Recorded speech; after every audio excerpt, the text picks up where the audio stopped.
Hello friends, welcome back Spain news channel நண்பர்களே. இன்றைக்கி இந்த வீடியோவில் மிக முக்கியமான எச்சரிக்கையான ஒரு ஆன்மீக பரிகாரத்தை தான் இப்போ இந்த வீடியோவில் அதிரடியாக பார்க்க போகிறோம். அதிரடியாக பார்க்குறதுக்கு முன்னாடி எதை பற்றிய ஆன்மீக பரிகாரம் அப்படிங்கிறத இன்ட்ரோ மூலிமா ஷேர் பண்ணுறேன். எதை பற்றிய ஆன்மீக பரிகாரம் பார்க்க போகிறோங்கிறத இன்ட்ரோ மூலிமா தெரிஞ்சுக்குங்க. நாளை நாள் தேதி பார்த்தீங்கன்னு வச்சுக்கோங்களேன், ஏப்ரலுடைய 14ஆம் தேதி. அதே போல் தமிழ் மாதத்தில் சித்திரையுடைய முதல் நாள். ஸோ நாளை நாள் கிழமை திங்கக்கிழமை. நாளை நாள் சித்திரையுடைய முதல் நாள் அப்படிங்கிறது தமிழ் புத்தாண்டாக கொண்டாடப்படுது. இந்த வருடம் தமிழ் புத்தாண்டு விஸ்வாச வருடமாக இருக்கு. இந்த வருடத்தில் என்ன மாதிரியான பஞ்சாங்கம் குறிப்பிடப்பட்டிருக்கு அப்படிங்கிற பஞ்சாங்க குறிப்பும் நாளை நாள் சமைக்க வேண்டிய முக்கியமான உணவுகள் பற்றி தான் இந்த வீடியோவில் பார்க்க போகிறோம். இந்த வீடியோ ரொம்ப யூஸ்ஃபுல்லாக ரொம்ப இன்ட்ரெஸ்டாக இருக்கும். ஸோ வீடியோவை ஸ்கிப் பண்ணாமல் பாருங்கள். அப்போ தான் நான் என்ன சொல்கிறேன் அப்படிங்கிறத நீங்கள் தெளிவாக இந்த வீடியோவில் தெரிஞ்சுக்க முடியும். தெரிஞ்சுக்கிறது மட்டும் இல்லாமல் அதற்கேற்ப நடந்து பயனும் அடைய முடியும். வாங்க ஃபஸ்ட்டு ஆற்காடு பஞ்சாங்கம் வரக்கூடிய வருடம் எப்படி இருக்குங்கிறத குறிப்பிடப்பட்டிருக்கிறத பார்க்கலாம். ஆக்சுவலி இந்த ஆண்டு பார்த்தீங்கன்னு வச்சுக்கோங்களேன், 19 புயல்கள் உருவாகி அதில் 10 புயல்கள் அதிக காற்றழுத்த தாழ்வு மண்டலமாக மாறி மிக அதிக மழை பெய்ய வாய்ப்பிருக்கு என்று எச்சரிக்கையானது விடுக்கப்பட்டிருக்கு. அப்புறம் வடகிழக்கு மற்றும் தென்மேற்கு பருவமழை மிக அதிகமாக இருக்கும். பலமாக மழையே இந்த வருடம் தரும் என்பது குறிப்பிடப்படுது. நகரங்கள்லாம் வெள்ளத்தில் மூழ்கும் என்று இந்த ஆற்காடு பஞ்சாங்கம் இந்த வருடத்துக்கான பஞ்சாங்கத்தை தற்போது வெளியிட்டிருக்கிறாங்க. ஸோ அதனால் கவனமாக இருக்கணும் என்பது மெயினாக குறிப்பிடப்பட்டிருக்கு. விஸ்வாச ஆண்டு ஏப்ரல் 14ஆம் தேதி நாளை நாள் திங்கட்கிழமை பிறக்க போகிறது. இந்த ஆண்டு முழுக்க பல இயற்கை பேரழிவுகள் எச்சரிக்கைகளை முன்கூட்டியே கணித்து ஆற்காடுக்காரங்க வெளியிட்டிருக்கிறாங்க பஞ்சாங்கத்தில். ஸோ அதன்படி விஸ்வாச வருடம் எப்படி இருக்க போகிறது, என்ன பலன்களை தரப்போகுதுங்கிறத எல்லாமே டீட்டெயில்டாக தெரிஞ்சு அதற்கேற்ப கவனமாக இருக்கணும். விஸ்வாச வருடம் வெள்ளாண்மை ஏறும், பசு ஆடு மலை பழிக்கோ, சிசுநாசம் மற்றையர வாழ்வர்கள் மாதவன் கண் மீறோ, அப்புறம் உற்றுலகினால் மழை உண்டு. இந்த மாதிரி தான் குறிப்பிடப்பட்டிருக்கு. ஆக்சுவலி இது யார் குறிப்பிட்டிருக்கிறார்னா இடைக்காரர் சித்தர். அவருடைய வெண்பா பாடலில் இதை பாடி இருக்கிறாரு. அப்படி என்றால் இந்த பாடலுக்கு அர்த்தம் என்ன அப்படின்னு கேட்குறீங்களா?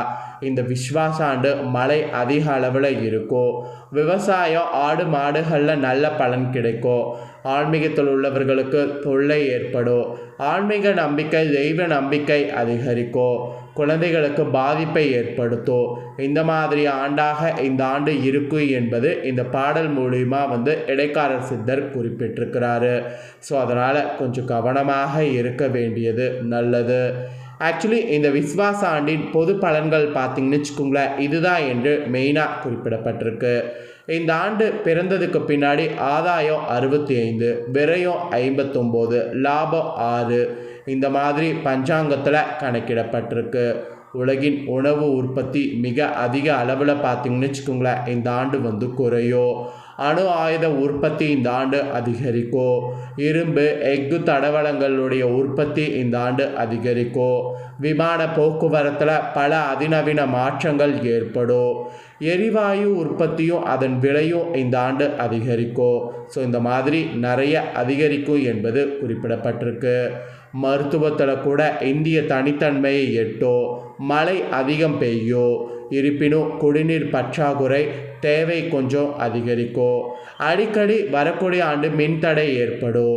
போக்குவரத்து நெரிசல் அதிகம் காணப்படும். புதிய வகை வாகனங்கள் புழக்கத்தில் வரும். தானியாங்கி வாகனங்களில் உற்பத்தி அதிகரித்து பயன்பாட்டிற்கு வரும். குற்றங்கள் அதிகரிக்கும். கோயில் சொத்துக்கள் மீட்கப்படும். ஆன்மீக வளர்ச்சி அதிகரிக்கும். ஆன்மீகத்தில் இருப்பவர்களுக்கு பல தொல்லைகள் உண்டாகும். அறநிலையத்துறையில் நிறைய கட்டுப்பாடுகள் உண்டாகும். கால்நடைகள் அதிகரிக்கும். நெடுஞ்சாலைகள் விரிவுபடுத்தப்படும். இந்த மாதிரி பல மாற்றங்கள் ஆற்காடு பஞ்சாங்கத்தில் இந்த வருடத்துக்கு குறிப்பிடப்பட்டிருக்கு. இதில் சூரிய பகவான் தரக்கூடிய தாக்கம் கொஞ்சம் அதிகமாகவே இருக்குது. சூரிய பகவான் ராஜாவாக வர்றதுனால எங்கும் அனல் காத்தானது வீசும். வெப்பநிலையானது அதிகரிக்கும். தண்ணீர் பிரச்சனை உண்டாகும்.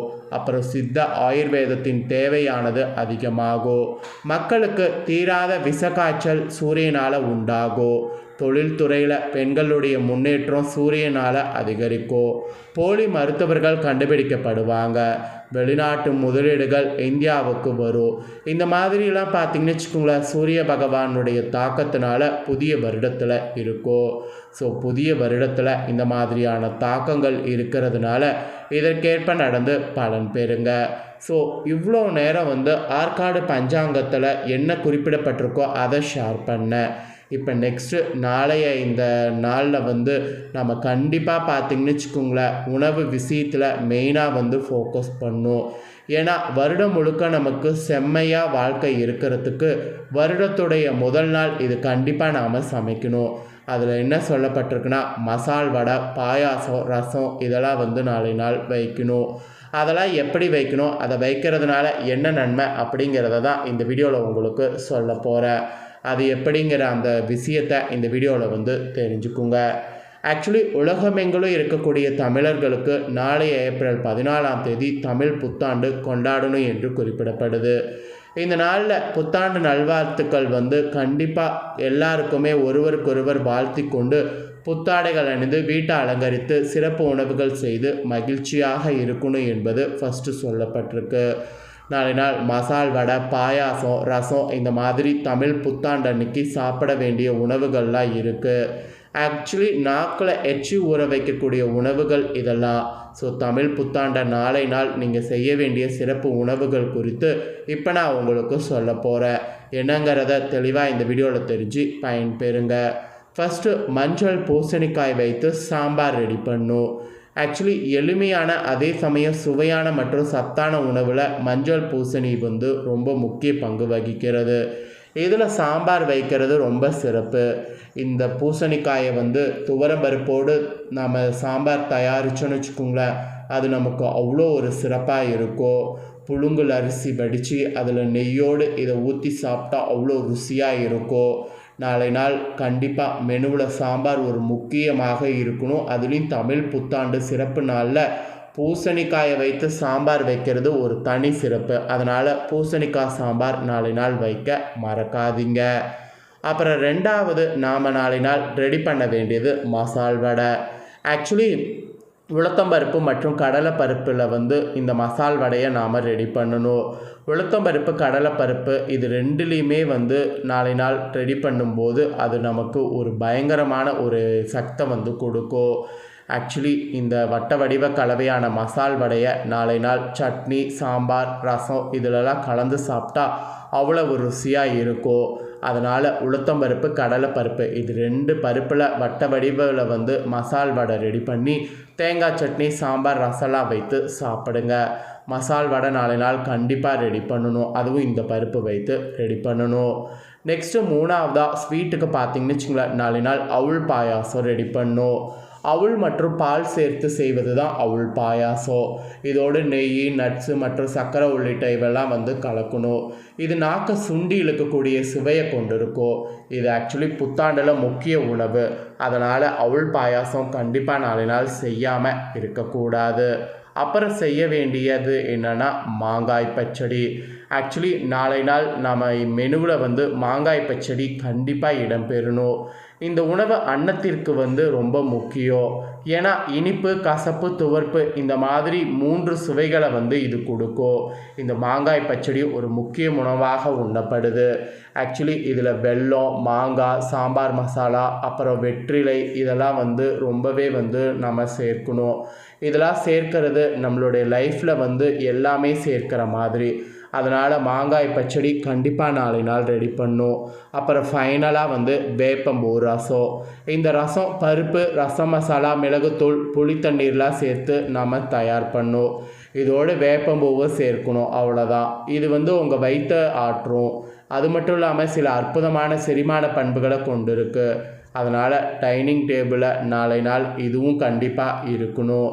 ஸோ நாளை நாளில் பார்த்திங்கன்னு வச்சுக்கோங்களேன், இந்த முக்கியமான விஷயங்கள் எடுத்துக்கொள்வது நமக்கு உடல் ரீதியாகவும் வரக்கூடிய ஆண்டுக்கு நன்மையாகவும் இருக்கும் என்பதனால தான் இதை எடுக்கிறத பற்றி இவ்வளோ நேரம் உங்களுக்கு ஷேர் பண்ணதை தெளிவாக இந்த வீடியோவில் வந்து தெரிஞ்சிருப்பீங்க. ஸோ தெரிஞ்சதுக்கேற்ப இதெல்லாம் சமைச்சு பயன்பெறுவீங்கன்னு சொல்லி நம்புகிறேன். இதை நீங்கள் செய்து பயன்பெறுவது போல் உங்கள் ஃப்ரெண்ட்ஸ் ஃபேமிலியில் இருக்கிறவங்களும் செய்து பயன்பெறணும்னு நினச்சிங்கன்னா வீடியோ லைக் பண்ணி உங்கள் ஃப்ரெண்ட்ஸ் ஃபேமிலிக்கு ஷேர் பண்ணுங்கள். உங்கள் ஃப்ரெண்ட்ஸ் ஃபேமிலியில் இருக்கவங்களும் பார்த்து இதற்கேற்ப நடந்து பயனடையட்டும். மேலும் இதே போல் புதிய அப்டேட்டான வீடியோ நம்ம சேனலில் போடப்படும். அதே எல்லாத்தையுமே உடனுக்குடனே தெரிந்து கொள்ளணும்னு நினச்சிங்கன்னா மறக்காமல் நம்ம சேனலை சப்ஸ்கிரைப் பண்ணுங்கள். கூட பெல் பண்ண ப்ரெஸ் பண்ணுங்கள். அதை பண்ணிட்டீங்கன்னா நான் போடுற வீடியோலாம் உடனுக்குடனே தெரிந்து கொள்ளலாம். மறக்காமல் சப்ஸ்கிரைப் பண்ணுங்கள். நன்றி, வணக்கம்.